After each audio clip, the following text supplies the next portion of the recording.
గ్రంథము ఎజెకియెల్ గ్రంథం.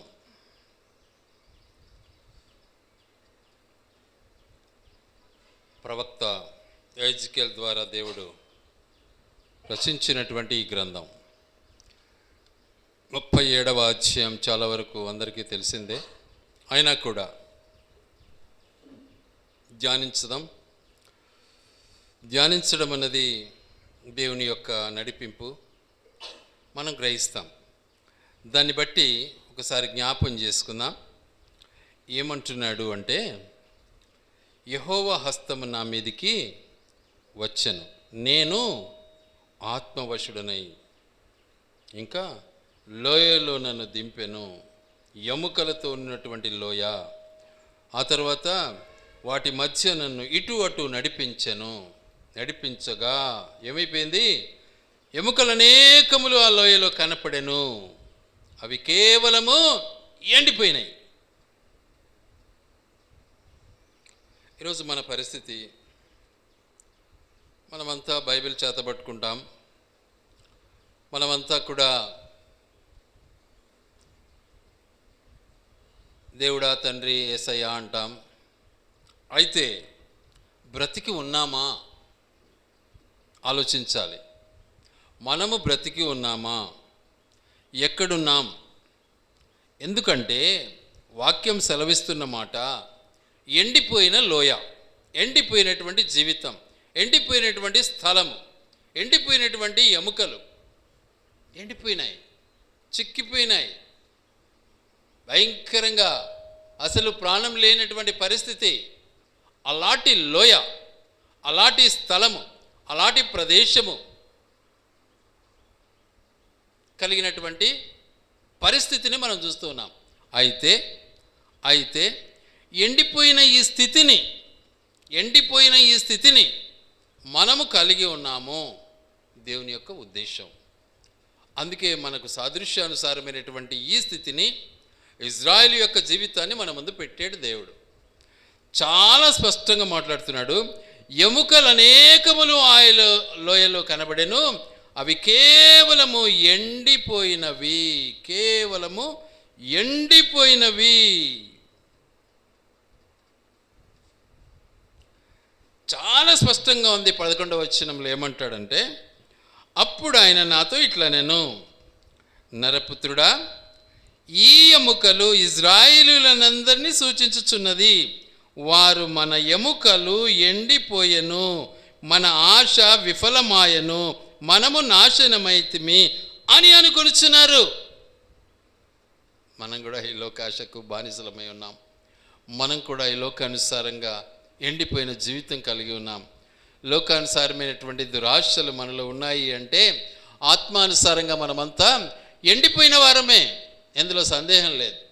గనుక ఎండిపోయిన ఈ స్థితిని మన ముందు పెడుతున్నాడు దేవుడు. నాటి ఇజ్రాయేలులే కాదు, ఈరోజు బైబిల్ పట్టుకున్న మనందరితో మాట్లాడుతున్నటువంటి మాట.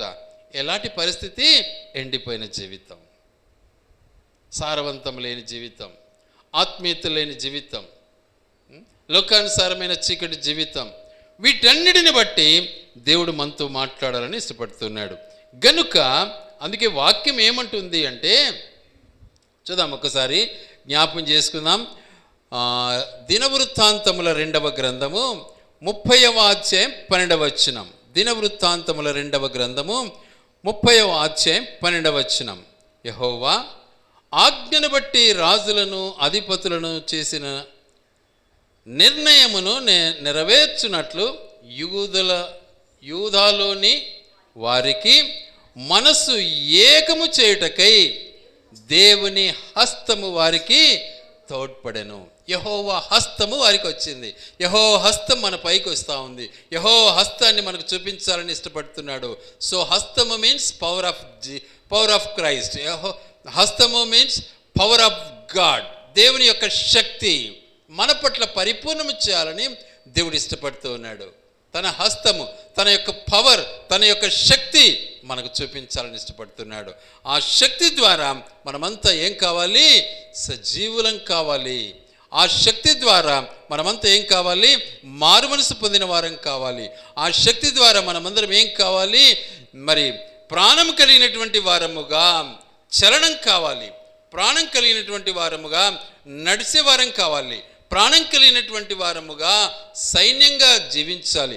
ప్రాణం కలిగినటువంటి వారముగా ఆయన సేవకులముగా, ఆయన యొక్క విశ్వాసులముగా, ఆయన సైన్యముగా మన జీవితాలను అనుభవించాలి. ఇది దేవుని యొక్క ఉద్దేశం. కాబట్టి ఎండిపోయిన మన స్థితిని గుర్తించినటువంటి మన దేవుడు, ఆయన్ను మనం గుర్తించలేకపోతున్నాం, ఆయన్ను మనం చూడలేకపోతున్నాం, ఆయనతో మనము కలవలేకపోతున్నాం, ఆయనలో మనము జీవించలేకపోతున్నాం, ఆ శక్తిని మనము కనుగొనలేకపోతున్నాం. కాబట్టి చాలా స్పష్టంగా మాట్లాడతాడు. ఆత్మ నన్నెత్తుకొని పోగా. ఆత్మ చూసారా? దేవుని శక్తి పరిశుద్ధాత్మ శక్తి ఎత్తుకొని పోగా, తన హస్తమును, తన పవర్ను, తన శక్తిని నిజంగా మన పైన ఉంచాలని దేవుని యొక్క ఉద్దేశం. మనము ఏం చేస్తున్నాము? ఆ శక్తి యొక్క ఆధీనములో ఉండకుండా మనము ప్రక్కకి వెళ్ళిపోతున్నాం. కారణం, లోబడే స్వభావం మనకు లేని పరిస్థితి మేరకు. కాబట్టి ఆ శక్తిని మనము ఆశ్రయించే వారంగా ఉండాలి. అందుకే దావీదు మహారాజు ఒక మాట అంటాడు. కీర్తనలు 37 కీర్తన 24వ వచనం ఏమంటాడు?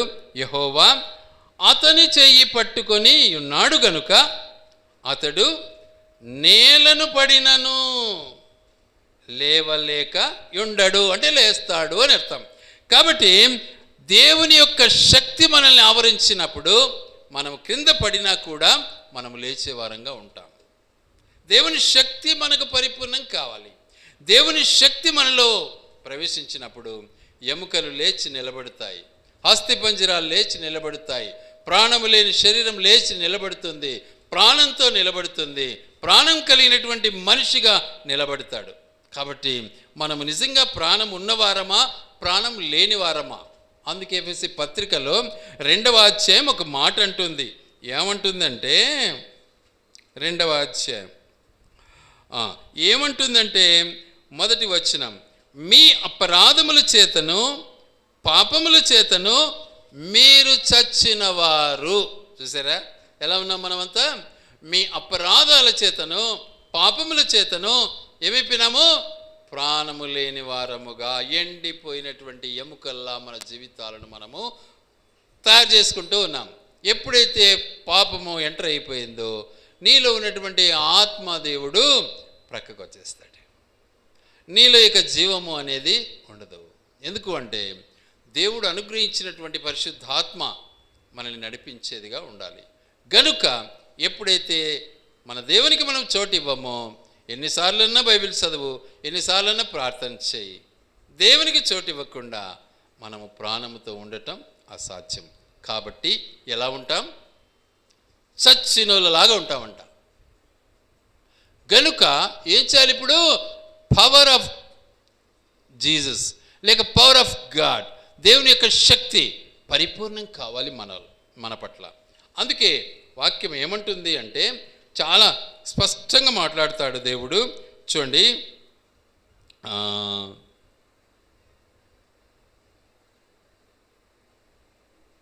5వ వచనం చదువుకుందాం. ఎహెజ్కేలు గ్రంథం 37:5. ఈ ఎముకలకు ప్రభువైన యెహోవా సెలవిచ్చినదేమనగా, మీరు బ్రతుకున్నట్లు నేను మీలోనికి జీవాత్మను రప్పించుచున్నాను. ఎంత క్లియర్గా ఉంది చూడండి. అక్కడ మీరు అన్నాడు, అక్కడ జీవాత్మను పంపిస్తున్నాను అన్నాడు. ఎలా ఉన్నారు వారు? ఎండిపోయిన బ్రతుకు, ఆత్మ లేని బ్రతుకు, పరిశుద్ధత లేని బ్రతుకు, చీకటి బ్రతుకు. నేను ఆ జీవితంలో ఏముంది? కానీ దేవుడు ఇష్టపడుతున్నాడు మనలో ఆత్మను నింపాలని.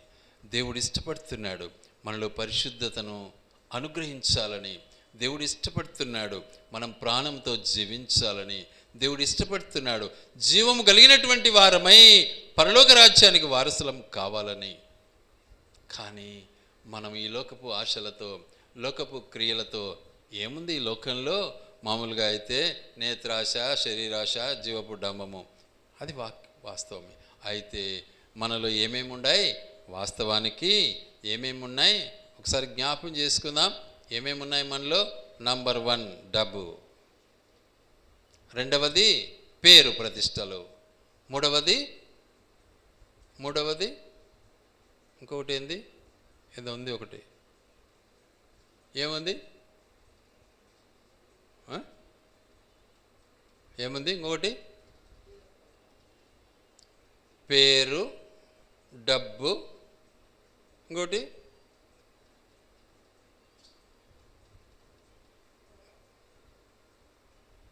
హోదా. ఒక విధంగా అది చెప్పొచ్చు. ఇంకొక మా పదం ఉంది దానికి, పర్యాయ పదం.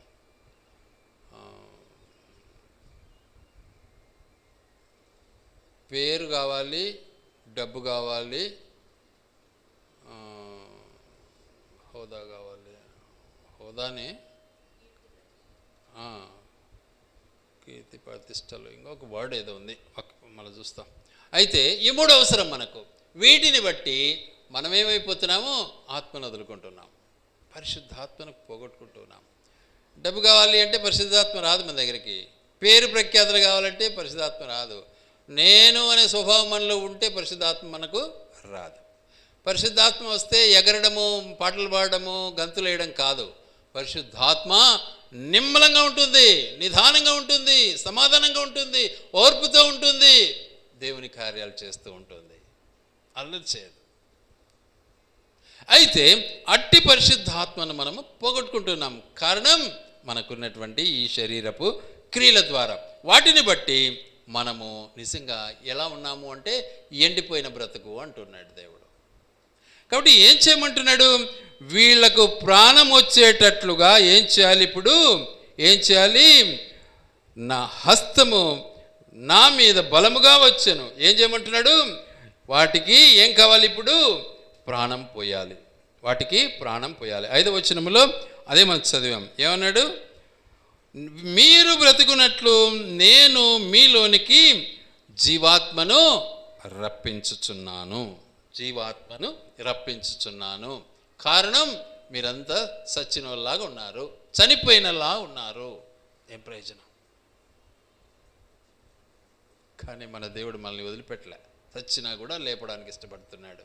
ఎంత గొప్ప దేవుడు!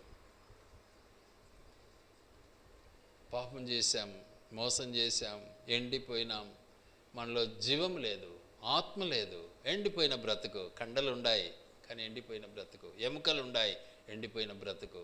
ఎందుకు? డబ్బు ఉంది, ఎండిపోయిన బ్రతుకు. ఆస్తి ఉంది, ఎండిపోయిన బ్రతుకు. పేరుంది, ఎండిపోయిన బ్రతుకు. ప్రయోజనమేమి? గనుక దేవుని ఉద్దేశం, దేవుని చిత్తం, దేవుని యొక్క అనుగ్రహం మనము జీవించాలి, జీవితులం కావాలి, ప్రభువులో మనం కొనసాగాలి. గనుక ఏమంటున్నాడు ఇక్కడ? అతను చెయ్యి పట్టుకొని ఉన్నాడు. ఎవరి చెయ్యి? పాపి చెయ్యి పట్టుకున్నాడు. పాపాన్ని పట్టుకోలే, పాపి చెయ్యి పట్టుకున్నాడు. ఎండిపోయిన వాని చెయ్యి పట్టుకున్నాడు. ప్రతి పాపిని రక్షించాలని ఇష్టపడ్డాడు. నన్ను రక్షించడానికి ఇష్టపడ్డాడు. అట్టి దేవుని మనం ఈరోజు ఆరాధించే వారంగా ఉన్నాం. ఎండిపోయిన మన బ్రతుకును మరలా పునరుద్ధరణ చేయాలని ఇష్టపడ్డాడు మన దేవుడు. కాబట్టి ఆయన మనం ఆరాధించే వారంగా ఈరోజు దేవుడు మనకిచ్చిన గొప్ప ఆధిక్యత. ఎండిపోయిన నా బ్రతుకులో ఏం చేస్తున్నాడు? ఆయన జీవాత్మను ఊది మనకు ప్రాణం పోస్తూ ఉన్నాడు, మనకు శక్తినిస్తున్నాడు, మనకు ప్రాణం ఇచ్చాడు, మన కొరకు ప్రాణం ఇచ్చాడు, మన కొరకు రక్తం కార్చాడు. అట్టి ఆ దేవాది దేవుని మనము ఆరాధించే వారంగా ఉండాలి. అందుకే అంటాడు, ఇదిగో చాలా స్పష్టంగా అంటాడు యేసుక్రీస్తు ప్రభువుల వారు, యోహాను సువార్త 10వ అధ్యాయం 28వ వచనం, నేను వాటికి నిత్య జీవం ఇచ్చుచున్నాను. చూసారా? ఏమి ఇవ్వాలని ఇష్టపడ్డాడు? నిత్య జీవం. ఎవరికి? ఎండిపోయిన వాళ్ళకు. ఎవరికి? తప్పిపోయిన వాళ్ళకు. ఎవరికి? పాపపు జీవితాన్ని అనుభవించే వారికి. మరలా దేవుడు మనల్ని ఏం చేస్తున్నాడు? నిత్య జీవం ఇవ్వాలని మన కొరకు ఆయన ఆ కల్వరి శిలువలో తన పవిత్రమైనటువంటి రక్తాన్ని చిందించి ఏం చేశాడు? మన కొరకు ఆ రక్తము ద్వారా మన పాపమును మనల్ని కడిగి మనకు విమోచనను అనుగ్రహించి మనకు విడుదలనిచ్చి పరలోక రాజ్యానికి వారసునిగా చేస్తున్నాడు. కాబట్టి ఆయన మనము ఆరాధించాలి, ఆయన మనం స్తుతించాలి, ఆరాధించడం నేర్చుకోవాలి మనం. గనుక ఆయన మనం ఆరాధించకపోతే మనం నిత్య జీవాన్ని అనుభవించలేం. చాలా స్పష్టంగా ఉంది. నేను వాటికి ఏమంటున్నాడు? నిత్య జీవమునిచ్చుచున్నాను గనుక అవి ఎన్నటికీ ఏం కావు, ఎన్నటికి నశింపవు. ఎవడును వాటిని నా చేతిలో నుండి అపహరింపలేడు, తీసుకోలేడు, దొంగిలించలేడు, మోసం చేయలేడు, నా చేతిలో నుంచి లాక్కోలేడు. ఎందుకు? ఇప్పుడు నా దగ్గర ఉన్నారు, నా కబంధ హస్తాల్లో ఉన్నారు, నా ఆధీనంలో ఉన్నారు, నా అల్లిలో ఉన్నారు, నా బౌండరీలో ఉన్నారు. వారి చుట్టూ కావలి ఉంచాను నేను. కారణం భయంకరమైనటువంటి లోయలో ఎండిపోయినటువంటి నా జీవితాన్ని సరిచేయటానికి, ప్రాణంతో నింపటానికి, జీవం పోయటానికి యేసుక్రీస్తు ప్రభుల వారు ఈ లోకానికి వచ్చాడు. కాబట్టి దేవుడు మనకేం చేస్తున్నాడు? తన శక్తిని విడుదల చేసి మనకు ప్రాణం పోస్తూ ఉన్నాడు. అందుకే కీర్తనకాడు ఒక మాట ఏమంటాడంటే 104వ కీర్తన 28వ వచనం, 104వ కీర్తన 28వ వచనం, నీవు వాటికి పెట్టునది అవి కూర్చుకొనును, నీవు గుప్పిలి విప్పగా అవి మంచి వాటిని తిని తృప్తిపరచబడును. When open your hand, they are filled with good things. మంచి పదార్థాన్ని నేను ఇవ్వాలని ఇష్టపడుతున్నాను. దేవుడు మనకు మంచి పదార్థం ఇవ్వాలని ఇష్టపడుతున్నాడు. చెడు పదార్థం కాదు, చెడ్డ మాటలు కాదు, చెడ్డ ప్రవర్తన కాదు, చెడ్డ ఆలోచన కాదు, మంచి ఆలోచన, ఇతరులకు పనికొచ్చే ఆలోచన, ఇతరులను బాధ పెట్టేది కాదు, ఇతరులకు సహాయం చేసే ఆలోచన. ఆ భోజనాన్ని దేవుడు మనకి ఇవ్వాలని ఇష్టపడుతున్నాడు. కాబట్టి ఇక ఎండిపోకుండానట్లు జీవం కలిగినటువంటి వారమై ఎల్లప్పుడూ కూడా దేవునికి ఇష్టలముగా పరిశుద్ధాత్మ దేవుని యొక్క అనుగ్రహం మేరకు మనము ప్రాణం పోయబడినటువంటి వారమై, బ్రతికింపబడినటువంటి వారమై, శక్తి నొందినటువంటి వారమై దేవుని నామాన్ని గణపరిచే వారముగా, దేవుని నామాన్ని స్తుతించే వారముగా, దేవుని నామాన్ని ఆరాధించే వారముగా, దేవుని బిడలముగా, దేవుని రాజ్య వారసులుగా ఈ లోకయాత్రలో సజీవులముగా ఉండాలని దేవుడు ఇష్టపడ్డాడు. చచ్చిన మన జీవితాలను నిజంగా దేవుడు ఏం చేశాడు? మనకు ప్రాణం పోసి మనల్ని సజీవంగా చేశాడు. అందుకే ఎఫెసీ 2:5 ఏమంటాడంటే, 4-5 కలిసి ఉన్నాయి. అయినను దేవుడు కరుణా సంపన్నుడై ఉండి మనము మన అపరాధముల చేత చచ్చిన వారమై ఉండినప్పుడు సైతము మన ఎడల చూపిన తన మహాప్రేమ చేత మనలను క్రీస్తుతో కూడా బ్రతికించెను. కృప చేత మీరు రక్షింపబడి ఉన్నారు. చూసారా? ఆ కృపే లేకపోతే నువ్వు నేను ఈరోజు నరకంలో కాలుతా ఉండేవాళ్ళం. ఆ కృప దేవుడు ఇచ్చాడు కాబట్టి, ఎండిపోయిన మన జీవితాలను సరిచేయాలని ఇష్టపడ్డాడు కాబట్టి, ఆత్మీయ స్థితిలో మనం ఎదగాలని, ఆత్మీయంగా జీవించాలని, మనము నిజంగా ఎల్లప్పుడూ కూడా జీవము కలిగినటువంటి వారముగా మరి ప్రభు రాజ్యంలో ప్రవేశించాలని దేవుడు ఇష్టపడ్డాడు. అందుకే ఒక 2 వచనాలు జ్ఞాపం చేసుకొని ముగిస్తాను. చూడండి, యోహాను సువార్త 16వ అధ్యాయము, యోహాను సువార్త 16వ అధ్యాయము 13వ వచనం చదువుకుందాం. అయితే ఆయన అనగా సత్యస్వరూపి అయిన ఆత్మ వచ్చినప్పుడు మిమ్మును సర్వసత్యములోనికి నడిపించును. ఆయన తనంతట తానే ఏమీ బోధింపక వేటిని వినునో వాటిని బోధించి సంభవింపబో సంగతులను మీకు ఈ పని చేస్తూ ఉంది. అప్పుడు మనం జ్ఞానోదయం అందుతాం, అప్పుడు మనం ఆలోచిస్తాం, అప్పుడు మనం దేవుని యొక్క రాకను బట్టి మనం సిద్ధంగా ఉంటాం. మనకు అన్నీ బోధిస్తూ ఉన్నాడు మన దేవుడు, మనమే మర్చిపోతున్నాం. శరీరాశలకు మర్చిపోతున్నాం, శరీరాశలకు లొంగిపోతున్నాం, శరీరాశలు మనల్ని నలిపేస్తూ ఉంది. దేవుని జ్ఞాపం చేసుకొని వల్ల శరీరమే శరీరం, శరీరమే శరీరం, డబ్బే డబ్బు, పేరే పేరు, నేను నేను నేను నేను దాంతోనే చచ్చిపోతూ ఉన్నాం. ఏమైనాము ఎండిన ఎముకల్లా మన బ్రతుకులు మారిపోతూ ఉన్నాయి. కానీ దేవాది దేవుడు మనల్ని బ్రతికించాలని, ప్రాణం పోయాలని, ఆత్మీయంగా ఎదగాలని, పరలోక రాజ్యానికి వారసులు కావాలని మన కొరకు ఈ లోకానికి దిగి వచ్చి తన ప్రాణం ఇచ్చి కలువరి శిలువను అనుభవించి రక్తం కార్చి సమాధి చేయబడి మరలా పునరుత్థానుడై ఇదిగో నేను సజీవుడనై ఉన్నానని వాగ్దానం ఇచ్చి అందరికీ తెలియచేసి చక్కగా వినిపించి తండ్రి దగ్గరికి కూడా పాషాన ఆశ్రయుడై ఉన్నాడు. అట్టి ఆ దేవాది దేవుని మనం ఎల్లప్పుడూ ఆరాధించే బద్దులమై ఉన్నాం. దేవుడి మాటలు ఆయన వెనుకడు దీవించునుగాక.